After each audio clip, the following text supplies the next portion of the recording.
Let's now take a look at what the international papers have been saying this Wednesday. To help us do that, we have our Florence Villeminot with us here. Hi, let's start with Israel. The election there obviously getting lots of attention from the Israeli press. That's right. We're going to start by looking at Haaretz, the left-leaning paper that says that exit polls suggest that Prime Minister Benjamin Netanyahu's bloc has narrowly won, but it insists on the fact that he's expected to have 31 seats in parliament, so down from the 42 he had. And according to Haaretz, this amounted to a vote of non-confidence from Israeli voters. It says that Tuesday, Israelis said that Benjamin Netanyahu had failed. He'd failed in the political sphere, in the foreign policy sphere, and in the socio-economic sphere. And according to Haaretz, a direction for the future is emerging, and that direction shows that Netanyahu is a man of the past. Now, Yediot Ahronot, another Israeli paper, is focusing on another aspect of the election.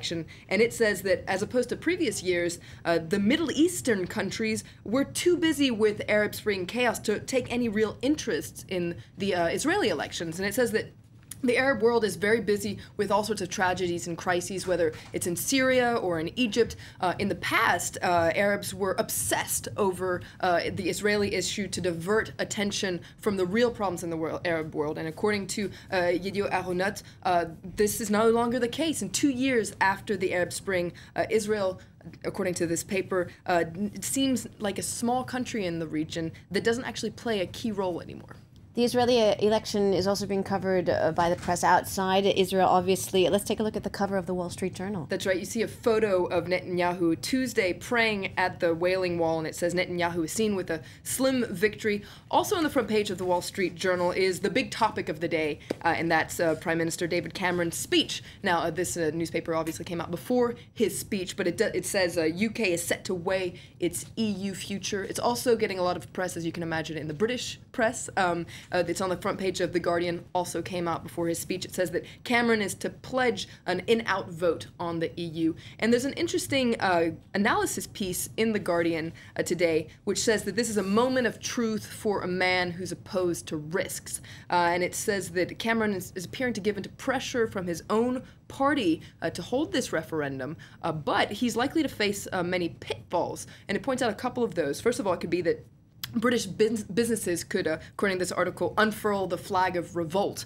Also, Angela Merkel and François Hollande could not act in such a way that would fit Cameron's timetable. According to this article, they could hold some sort of a treaty revision that would strengthen Euro governance before Cameron is ready in 2017. Flo, let's move to another story out of Britain. Prince Harry gave an interview to mark the end of his 4-month tour in Afghanistan that provoked a lot of criticism because he described how he killed insurgents while serving in Afghanistan. That's right. To quote him, he said that he took members of the Taliban out of the game, take a life to save a life. And in The Independent, it points out that he's drawn a lot of criticism from mainly, well, a lot of Taliban spokesmen. So according to The Independent, one spokesman said that the trigger-happy prince must have mental problems from playing too many video games. To describe the war in Afghanistan as a game demeans anybody, especially a prince. Now, also in The Independent, there's a very interesting article about age and aging. Aging, exactly. There's a photo of a baby on the cover of The Independent, a baby named Asida, who was born yesterday, a child of the 22nd century, says The Independent, because according to The Independent, like 400,000 other girls expected to be born in the UK, this little baby has a 40% chance of reaching 100. So that's 2 in 5 girls. And The Independent, inside The Independent, Jeremy Lawrence asked the question, would you like to join the 100 Club? And he says that life expectancy has really been soaring in the last decades. For instance, it's soared by 30 years during the 20th century. So it seems like we finally figured out how to, maybe if not live forever, at least live for a lot longer. But he wonders, is this kind of longevity really all as cracked up as it's meant to be? Do we really want to live to be that old? And he interviews Chapman Pincher, who's a writer who's going to turn 100 years old in March. He says that every day is dicey at my age, but if your faculties are intact, life is well worth living. And he says, I hope it will go on a lot longer, and I hope it will for him. Thanks so much, Flo. Thanks to you for watching France 24. Stay tuned.